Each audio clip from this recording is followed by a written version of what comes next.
January 2007. The Story of the Treasure Seekers by Edith Nesbit.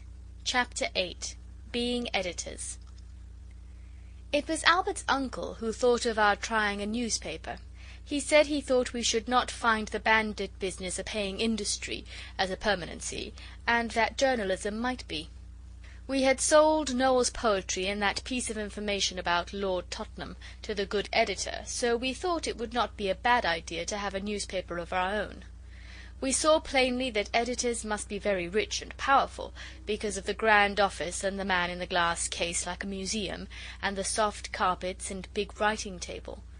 Besides our having seen a whole handful of money that the editor pulled out quite carelessly from his trousers pocket when he gave me my 5 bob. Dora wanted to be editor, and so did Oswald, but he gave way to her because she is a girl, and afterwards he knew that it is true what it says in the copybooks about virtue being its own reward, because you've no idea what a bother it is.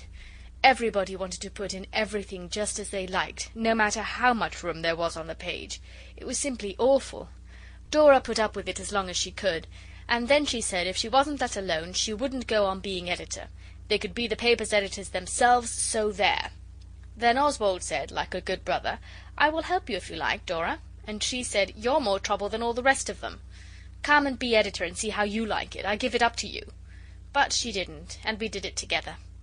We let Albert next door be sub-editor, because he had hurt his foot with a nail in his boot that gathered. When it was done, Albert next door's uncle had it copied for us in typewriting, and we sent copies to all our friends, and then, of course, there was no one left that we could ask to buy it. We did not think of that until too late. We called the paper the Lewisham Recorder, Lewisham because we lived there, and Recorder in memory of the good editor. I could write a better paper on my head, but an editor is not allowed to write all the paper. It is very hard, but he is not. You just have to fill up with what you can get from other writers. If I ever have time, I will write a paper all by myself. It won't be patchy. We had no time to make it an illustrated paper, but I drew the ship going down with all hands for the first copy. But the typewriter can't draw ships, so it was left out in the other copies. The time the first paper took to write out no one would believe. This was the newspaper. The Lewisham Recorder. Editors, Dora and Oswald Bastable. Editorial note. Every paper is written for some reason. Ours is because we want to sell it and get money. If what we have written brings happiness to any sad heart, we shall not have laboured in vain. But we want the money too. Many papers are content with the sad heart and the happiness, but we are not like that, and it is best not to be deceitful. Editors.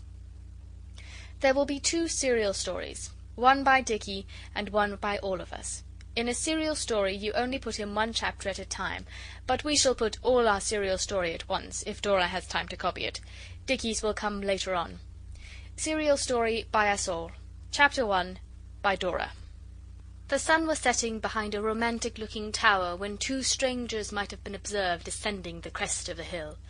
The eldest, a man in the prime of life, the other, a handsome youth who reminded everyone of Quentin Durward. They approached the castle, in which the fair Lady Alicia awaited her deliverers. She leaned from the castellated window, and waved her lily hand as they approached. They returned her signal, and retired to seek rest and refreshment at a neighbouring hostelry. Chapter 2 by Alice. The Princess was very uncomfortable in the tower, because her fairy godmother had told her all sorts of horrid things would happen if she didn't catch a mouse every day, and she had caught so many mice that now there were hardly any left to catch. So she sent her carrier pigeon to ask the noble strangers if they could send her a few mice, because she would be of age in a few days, and then it wouldn't matter. So the fairy godmother... I'm very sorry, but there's no room to make the chapters any longer. E.D. Chapter 3 by the sub-editor. I can't. I'd much rather not. I don't know how. Chapter 4 by Dicky. I must now retrace my steps, and tell you something about our hero. You must know he had been to an awfully jolly school, where they had turkey and goose every day for dinner, and never any mutton, and as many helps of pudding as a fellow cared to send up his plate for, so of course they had all grown up very strong, and before he left school he challenged the head to have it out man to man, and he gave it him, I tell you. That was the education that made him able to fight Red Indians and to be the stranger who might have been observed in the first chapter. Chapter 5 by Noel. I think it's time something happened in this story. So then the dragon came out, blowing fire out of his nose, and he said, "Come on, you valiant man and true, I'd like to have a set to along of you." That's bad English, Edie. I don't care. It's what the dragon said. Who told you dragons didn't talk bad English? Noel. So the hero, whose name was Noelon Inuris, replied, "My blade is sharp, my axe is keen. You're not nearly as big as a good many dragons I've seen." Don't put in so much poetry, Noel. It's not fair, because none of the others can do it. Edie. And then they went at it, and he beat the dragon, just as he did the head in Dicky's part of the story, and so he married the princess, and they lived... No, they didn't. Not till the last chapter. Edie. Chapter 6 by H.O. I think it's a very nice story, but what about the mice? I don't want to say any more. Dora can have what's left of my chapter. Chapter 7 by the Editors. And so, when the dragon was dead, there were lots of mice, because he used to kill them for his tea, but now they rapidly multiplied and ravaged the country, so the fair Lady Alicia, sometimes called the Princess, had to say she would not marry anyone unless they could rid the country of this plague of mice. Then the Prince, whose real name didn't begin with N, but was Oswaldo, waved his magic sword, and the dragon stood before them, bowing gracefully. They made him promise to be good, and then they forgave him, and when the wedding breakfast came, all the bones were saved for him. And so they were married, and lived happily ever after. What became of the other stranger? Noel. The dragon ate him because he asked too many questions. Editors. This is the end of the story. Instructive. It only takes 4 hours and a quarter now to get from London to Manchester, but I should not think anyone would if they could help it. A dreadful warning. A wicked boy told me a very instructive thing about ginger. They had opened one of the large jars, and he happened to take out quite a lot, and he made it all right by dropping marbles in, till there was as much ginger as before. But he told me that on the Sunday, when it was coming near the part where there is only juice generally. I had no idea what his feelings were. I don't see what he could have said when they asked him.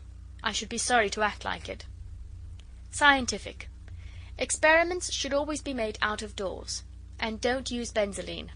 Dicky. That was when he burnt his eyebrows off. E.D.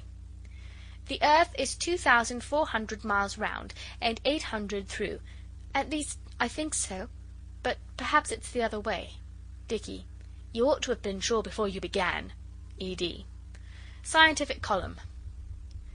In this so-called 19th century, science is but too little considered in the nurseries of the rich and proud. But we are not like that.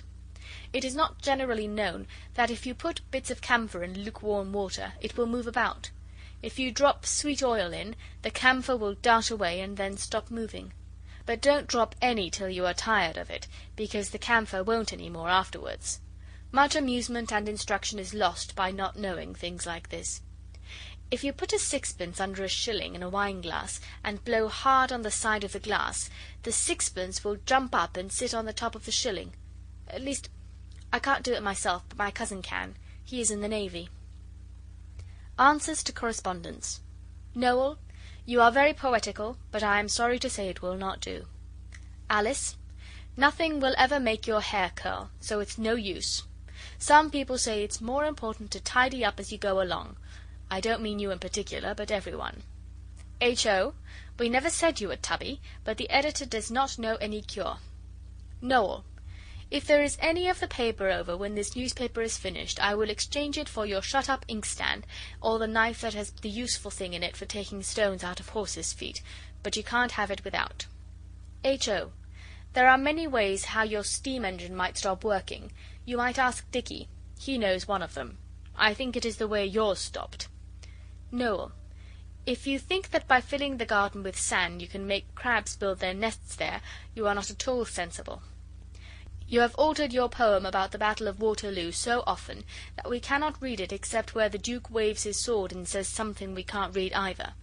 Why did you write it on blotting paper with purple chalk? E.D. Because you know who sneaked my pencil. Noel. Poetry. The Assyrian came down like a wolf on the fold, and the way he came down was awful, I'm told. but it's nothing to the way one of the editors comes down on me if I crumble my bread and butter or spill my tea. Noel. Curious facts. If you hold a guinea pig up by his tail, his eyes drop out.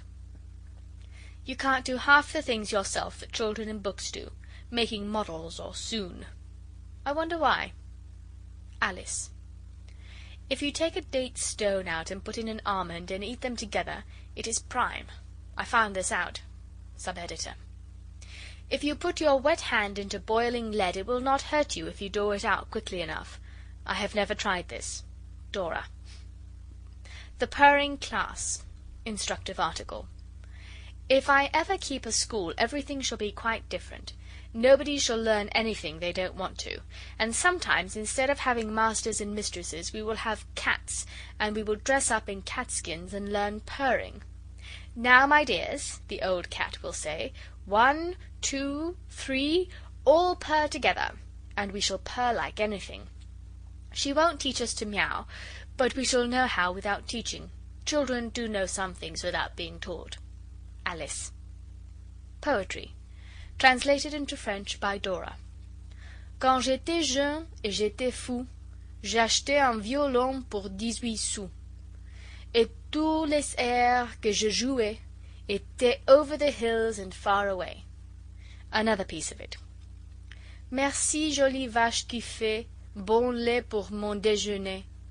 Tous les matins, tous les soirs, mon pain je mange, ton lait je boire. Recreations. It is a mistake to think that cats are playful. I often try to get a cat to play with me, and she never seems to care about the game, no matter how little it hurts. H.O.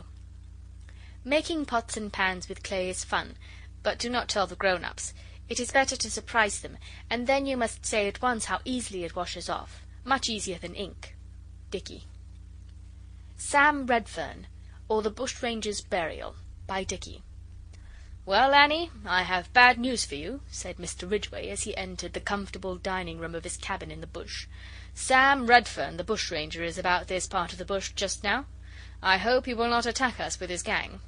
I hope not, responded Annie, a gentle maiden of some 16 summers. Just then came a knock at the door of the hut, and a gruff voice asked them to open the door. It is Sam Redfern, the bushranger, father, said the girl. The same, responded the voice. And the next moment the hall door was smashed in, and Sam Redfern sprang in, followed by his gang. Chapter 2. Annie's father was at once overpowered, and Annie herself lay bound with cords on the drawing-room sofa. Sam Redfern set a guard round the lonely hut, and all human aid was despaired of. But you never know. Far away in the bush a different scene was being enacted. Must be Injuns, said a tall man to himself, as he pushed his way through the brushwood. It was Jim Carlton, the celebrated detective. I know them, he added. They are Apaches. Just then 10 Indians in full war paint appeared. Carlton raised his rifle and fired, and slinging their scalps on his arm, he hastened towards the humble log hut where resided his affianced bride, Annie Ridgway, sometimes known as the Flower of the Bush. Chapter 3. The moon was low on the horizon, and Sam Redfern was seated at a drinking bout with some of his boon companions. They had rifled the cellars of the hut, and the rich wines flowed like water in the golden goblets of Mr. Ridgway.